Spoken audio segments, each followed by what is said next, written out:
The chairman of the Nassau County Republican Party and a local Republican congressman called for Republican George Santos, who recently began his first term in the U.S. House representing a portion of New York's Long Island, which includes that county, to resign. "He's disgraced the House of Representatives, and we do not consider him one of our congresspeople," Joseph G. Cairo Jr., who leads the Nassau County GOP, said. "Today, on behalf of the Nassau County Republican Committee, I am calling for his immediate resignation." Anthony Desposito, the other local congressman, added that he will not associate with Santos in Congress and he will encourage other representatives in the House of Representatives to join me in rejecting him. Santos was caught lying about basic elements of his background, including both where he worked and went to school, and he even evidently misrepresented portions of his family history, claiming grandparents of his survived the Holocaust despite a lack of available evidence they were even born in Europe. There are also financial concerns, including about the source of nearly $750,000 he loaned his 2022 campaign, which he tied to a high-end investment services company he apparently leads, despite reporting a far lower personal income not long before.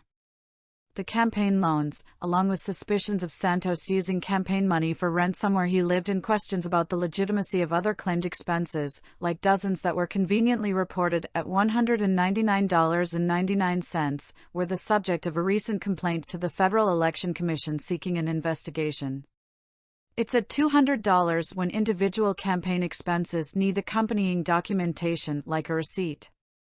The content of some of these claimed costs also raise questions. Why was he spending on a hotel stay in southern Florida? He wasn't running there.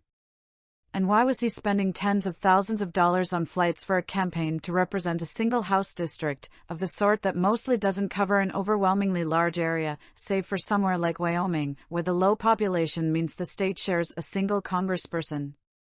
Santos's financial disclosures to the House, which were months late, were the subject of a separate complaint recently filed by two Democratic members of Congress with the House Ethics Committee. On Wednesday, House GOP leader and Speaker Kevin McCarthy perhaps surprisingly pushed back on the prospect of Santos getting a spot on key panels, including the Judiciary and Oversight Committees, saying he didn't expect Santos to get such a role. Santos reportedly said that he didn't intend to resign.